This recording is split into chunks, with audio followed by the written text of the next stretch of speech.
सच्ची कृष्ण कथा की लेखिका रमा अग्रवाल की तरफ से आप सबको राधे राधे। आज हम श्रीमद् भगवत गीता के अंतिम चरण में पहुंच चुके हैं, यानी कि 18वें अध्याय पे पहुंच चुके हैं। जो यह ज्ञान यज्ञ है आज संपूर्ण होने जा रहा है। यह मेरे ऊपर श्री कृष्ण भगवान की ही कृपा थी जो मैं इस ज्ञान को आप सबके सामने प्रस्तुत कर पाई। मैं तो सौभाग्यशाली हूँ ही, और मेरे साथ वह भक्त भी सौभाग्यशाली हैं जो इस गीता ज्ञान को सुन रहे हैं, क्योंकि यह मेरे ऊपर साक्षात कृष्ण भगवान की कृपा है जो मैं इस ज्ञान को आपके सामने सुना पाई। क्योंकि इस ज्ञान की नॉलेज इकट्ठी करना फिर आप लोगों को सुनाना कोई है मेरे लिए आसान कार्य नहीं था। यह सब संभव श्री कृष्ण भगवान की कृपा से ही हुआ है, या आप सब भक्तों का ये प्रेम है, उसके लिए मैं आप सबकी बहुत बहुत आभारी हूँ। आज मैं 18वें अध्याय के बारे में चर्चा करूंगी, जिसका नाम है संन्यास क्या है, त्याग क्या है और मोक्ष क्या है। जो ये श्रीमद् भगवत गीता है ये सारे शास्त्रों का निचोड़ है, इससे ऊपर कोई ज्ञान नहीं है। और यहाँ पर भक्ति के भी बड़े आसान आसान तरीके बताए गए हैं कि भक्ति करना बहुत सरल है, यह कोई कठिन कार्य नहीं है।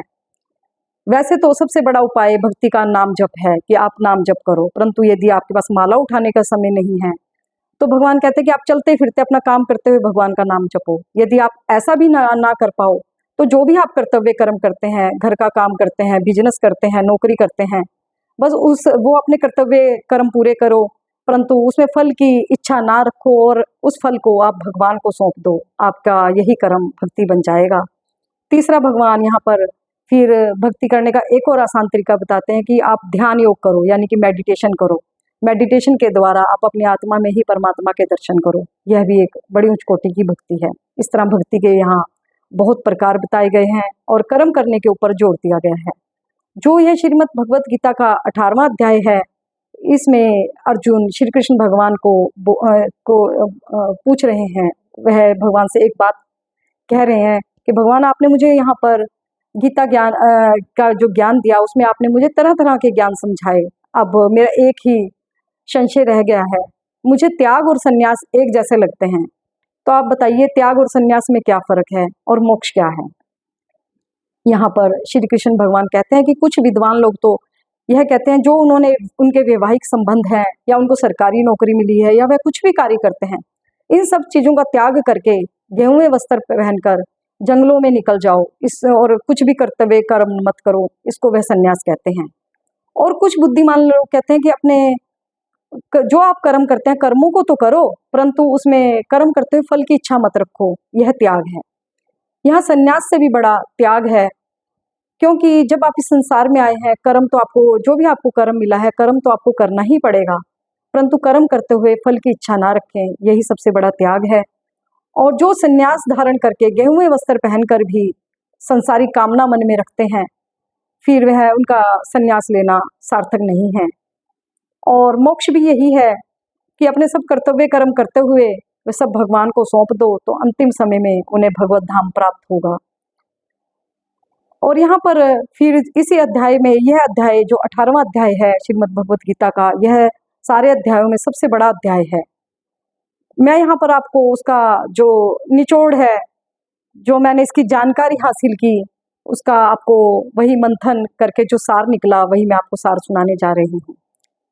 यहाँ पर गीता में बताया गया कि हर इंसान के अंदर 3 तरह की प्रवृत्तियां होती हैं, सत्वगुणी, रजोगुणी और तमोगुणी। हम उसी के प्रभाव में आकर, जैसे हमारे अंदर गुण होते हैं, हम उसी के आधार पर अपना यज्ञ तप दान पूजा पाठ हर उसी के आधार पर करते हैं। जो सत्वगुणी तरह के व्यक्ति होते हैं, वह जो भी यज्ञ तप दान जो भी करते हैं, वह किसी न किसी परोपकार की भावना से करते हैं और बदले में कोई आशा नहीं करते, या वह भगवान की प्रसन्नता के लिए ऐसा करते हैं। तो उनका यह जो कर्म होता है वह सत्वगुणी कहलाता है। और जो यज्ञ तप दान जो भी वे कर्म जो लोग करते हैं, इस तरह के लोग करते हैं जो कुछ ना कुछ फल की आशा रखते हैं और अपने नाम के लिए करते हैं, या किसी के प्रभाव में आके करते हैं, या देखा देखी करते हैं, और बदले में उन्हें कुछ ना कुछ आशा भी रहती है, तो उनके यह जो कर्म है वह राजसी होते हैं, और ऐसे कर्मों का कोई ज्यादा फल नहीं मिलता। और फिर जो तामसी लोग होते हैं वह शास्त्र विहीन करते हैं, वह कई बार तो दान दक्षिणा भी नहीं देते, और जो वह दान दक्षिणा भी देते हैं तो ऐसे लोगों को देते हैं जो मांस खाते हैं, मदिरा पीते हैं, जहाँ के शास्त्रों में जिनका कोई उल्लेख नहीं आता। तो ऐसे लोगों का यज्ञ तप दान किया हुआ सब बेकार होता है। यह तामसी प्रवृत्ति के लोग होते हैं। तो इस तरह यहाँ पर तपस्या के, दान के, यज्ञों के हर तरह के प्रकार बताए गए हैं कि किस आप स्वभाव से, किस प्रकृति से आप यह सब कर्म करते हैं। और आपको जब यह गीता ज्ञान आप हासिल करोगे या इसको पढ़ोगे या सुनोगे तो आपको पता लगेगा कि आप किस प्रवृत्ति के इंसान हैं और किस प्रवृत्ति में आकर आप कोई भी कर्म करते हैं। फिर यहाँ पर भगवान ने इसी अध्याय में एक बार फिर से जातियों का उल्लेख किया है कि मैंने जो जातियों को बांटा है वह उनके गुणों के आधार पर बांटा है। मैंने यह किसी का भी जाति के आधार पर किसी को नहीं बांटा, उनके गुणों के आधार पर बांटा था। जिसके जैसे गुण होते थे मैंने उसको उसी जाति में बांटा। कोई किसी जाति में जन्म ले तो वह उसी जाति का नहीं हो जाता, उसके गुण देखे जाते थे, उसे गुणों के आधार पर उसको काम सौंपा जाता था। परंतु इन बाद में लोगों ने उस वर्ण व्यवस्था को बिगाड़ कर इसको एक कुप्रथा का नाम दे दिया, जिससे समाज में एक जाति व्यवस्था बन गई कि जिसने जिस उसमें जन्म लिया वह उसी जाति का व्यक्ति बन गया। यह भगवान की फैलाई हुई कुप्रथा नहीं है, ये इंसानों ने इस कुप्रथा को फैलाया। और एक कुप्रथा जिस तरह ये सती प्रथा वगैरह है, यह भी भगवान की बनाई हुई नहीं है, यह भी इंसानों की बनाई हुई है। यह कुप्रथा कहाँ से आई? जब राजा लोग युद्ध पे जाते थे और युद्ध में मारे जाते थे तो जो दुश्मन राजा होते थे वह रानियों को या अन्य स्त्रियों को उठा के ले जाते थे। तो उस समय रानियां वह रानियों के साथ दुराचार करते थे। तो रानियों के साथ दुराचार ना हो, उनका सतीत्व ना भंग हो, तो वह अपने पति के साथ ही मर जाना पसंद करती थी। वह अपने पति के साथ ही चिता में जल जाया करती थी या अपने आप को आग लगा लेती थी। वह उनका अपना निर्णय होता था या दुश्मन से बचने के लिए वह ऐसा करती थी। परंतु बाद में इसी को एक कुप्रथा बना दिया गया। वह जो स्त्रियां नहीं भी सती होती थी वह जबरदस्ती उनको पति के साथ जला दिया जाता था। यह भगवान की बनाई हुई प्रथा नहीं थी, यह इंसान ने ही शोषण करने के लिए अज्ञानता के कारण, क्योंकि उन्हें ज्ञान नहीं है, यह ऐसी कुप्रथाएं लोग अपना आप ही बना देते हैं। इसी तरह की और भी बहुत सी कुप्रथाएं हैं जो भगवान ने नहीं बनाई। उन्होंने भगवान की बनाई हुई चीजों को इंसानों ने तोड़ मरोड़ कर अपना आप ही प्रस्तुत किया, क्योंकि उन्हें ज्ञान नहीं है, वह अज्ञानता के कारण ऐसा करते हैं। फिर भगवान यहाँ पर अर्जुन को कहते हैं, अर्जुन के माध्यम से वे संसार को कहते हैं कि सब धर्मों का त्याग कर तू मेरी शरण में आ जा, उसके बाद मैं तुम्हें निर्भय कर दूंगा। इसका अर्थ है, सब धर्मों को छोड़ने का अर्थ है कि जो भी तुम कर्तव्य कर्म करते हो वह अपने सब कर्तव्य कर्म करो, परंतु फल की आशा मत रखो, फल को मुझ पे सौंप दो। उसके बाद तुम्हें किसी भी चीज से डरने की जरूरत नहीं है, तुम निर्भय हो जाओ, फिर तुम्हारी जिम्मेवारी हर प्रकार की मैं लेता हूँ। तुम्हें ना कोई शोक करने की जरूरत है, तुम्हारा शोक भी मेरा शोक है, तुम्हारा दुख भी मेरा दुख है, और फिर मैं तुम्हारा दुख शोक अपने तरीके से दूर करूंगा, क्योंकि तुमने अपने हर कर्तव्य कर्म को के फल को मुझे सौंप दिया, तो मेरी जिम्मेवारी बनती है मैं तुम्हारी हर प्रकार से रक्षा करूं। यहाँ पर फिर आगे श्री कृष्ण भगवान अर्जुन को कहते हैं कि तुम सदैव मेरा चिंतन करो, मेरे भक्त बनो, और ऐसा करते हुए तुम अंतिम समय में मेरे ही धाम को जाओगे। यहाँ पर भगवान अर्जुन के माध्यम से लोगों को संदेश देते हैं कि अपने हृदय के अंदर मेरे दर्शन करो, मेरा ही चिंतन करो।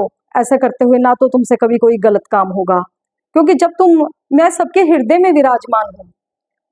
भगवान जैसे आप बहुत सी बार कई वीडियो में या पढ़ते होंगे कि एक चित्रगुप्त होता है। वह चित्रगुप्त कौन है? वह चित्रगुप्त परमात्मा है, जो हमारे अंतर मन में एक तरफ आत्मा है, एक तरफ परमात्मा है। वह परमात्मा ही चित्रगुप्त है, जो हमारे सब कर्मों का साक्षी है।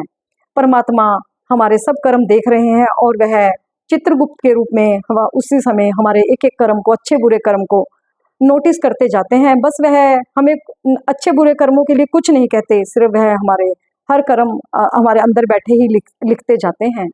और समय आने पर जब हमारा मृत्यु का समय आता है तो वह चित्रगुप्त यमराज के सामने हमारा हिसाब किताब, बही खाता खोल के रख देते हैं।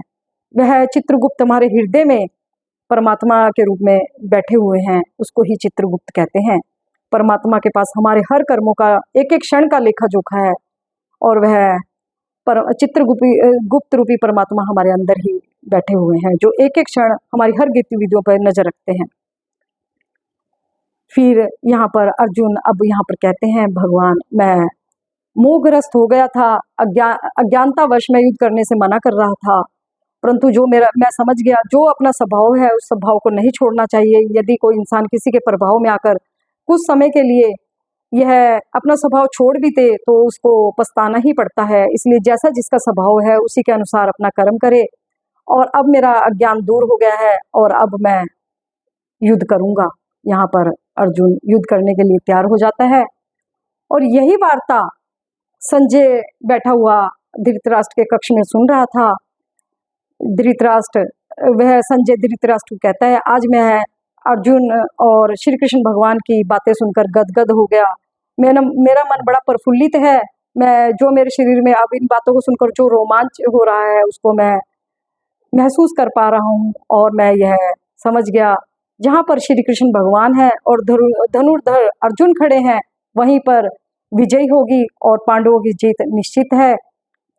और जहाँ पर श्री कृष्ण भगवान के शुद्ध भक्त हैं वहीं पर अर्जुन है, वहीं पर श्री कृष्ण है।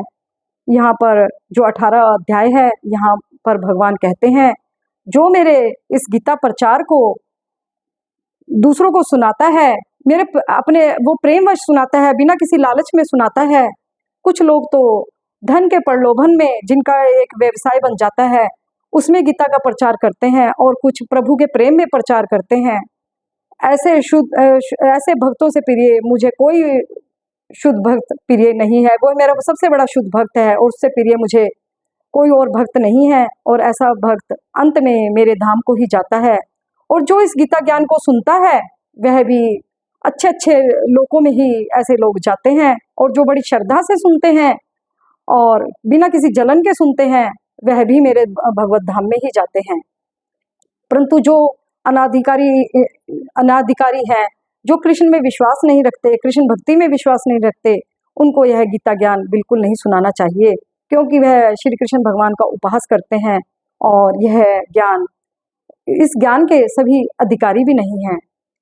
तो यहाँ पर भगवान कहते हैं, जो मेरे इस ज्ञान पर चलता है और प्रचार करता है और कहीं ना कहीं इस गीता ज्ञान से अगर वह 2-4 लोगों को भी बदल दे तो ऐसा भक्त मोक्ष का अधिकारी है और अंतिम समय में वह मुझे ही प्राप्त होता है। यहाँ पर हमारा आज यह जो ज्ञान यज्ञ था आज संपूर्ण हो गया। इसके लिए मैं आप सबकी भी आभारी हूँ और श्री कृष्ण भगवान के भी आभारी हूँ, जिन्होंने मुझे इतना बड़ा कार्य सौंपा था जो आज पूरा हो गया। और यह आप सब भक्तों का प्रेम है कि इसमें गीता ज्ञान को सुना पाई और आपने बड़े पेशेंस रख के यह ज्ञान जो भक्त निरंतर सुन रहे हैं उन्होंने सुना भी है। आज मेरा भगवान ने जो मुझे संकल्प दिया था वह पूरा हो गया। अब जैसी आगे भगवान की मर्जी। ओम तत्सत। यहाँ तक भगवान को मेरा किया हुआ सब कर्म भगवान को अर्पण। जय जय श्री राधे।